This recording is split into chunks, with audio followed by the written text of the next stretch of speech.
Hello friends, welcome back to அன்பின் இல்லம். இப்போ நம்ம பார்க்குறது பார்த்தீங்கன்னா அண்டர் கன்ஸ்ட்ரக்ஷனில் இருக்கிற ஒரு 3 பெட்ரூம் டியூப்ளெக்ஸ் டைப் வில்லா. ஆக்சுவலாக 2 வில்லா இருக்குங்க. ரெண்டுமே சேம் மாடல், சேம் அளவு தான். அதாவது 1050 ஸ்கொயர் ஃபீட் லேண்டில் 2100 ஸ்கொயர் ஃபீட் பில்டப் பண்ணியிருக்காங்க. சவுத் ஃபேஸிங் பார்த்தது போல் இருக்குது. ரெண்டுமே உங்களுக்கு தனித்தனியாக இருக்குது, எந்தவித வால் ஷேர் இல்லாமல் ரெண்டுத்துக்கும் கேப் விட்டு ரொம்ப அழகாக கன்ஸ்ட்ரக்ட் பண்ணியிருக்காங்க. ஃப்ரண்ட்டில் நல்ல பெரிய கார் பார்க்கிங், ரொம்ப அழகான எலிவேஷன் வந்துடும். ஸோ இது அண்டர் கன்ஸ்ட்ரக்ஷனில் இருக்குது. ஸோ ஃபினிஷ் பண்ணிவிட்டு ஃபுல் இன்டீரியர் பண்ணி கொடுத்துருவாங்க. எல்லாமே பண்ணி ஃபுல்லாக பார்க்கும்போது ரொம்ப அழகாக இருக்கும். ஸோ ஒரு நல்ல பெரிய சைஸில் ஒரு சூப்பரான வில்லா இது.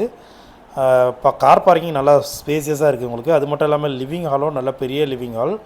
இதனுடைய ப்ரைஸ் பார்த்திங்கன்னா 1,35,00,000 சொல்கிறாங்க. ஸோ ரொம்ப கன்ஸ்ட்ரக்ஷன் முடிஞ்ச பிறகு பார்த்தா ரொம்ப அழகாக இருக்கும். இந்த வீட்டை நீங்கள் நேரில் வந்து பார்க்கணும் அப்படின்னு நினச்சிங்கன்னா ஸ்க்ரீனில் தர நம்பருக்கு கால் பண்ணுங்கள். இது நம்ம சென்னை கோவூர் சிக்கராயபுரம், அதாவது முத்துக்குமாரன் காலேஜ் பக்கத்தில் இந்த வீடு இருக்குது. வேணுன்றவங்க கால் பண்ணுங்கள். வீடியோ பிடிச்சா மறக்காமல் லைக் பண்ணுங்கள். தேங்க்யூ.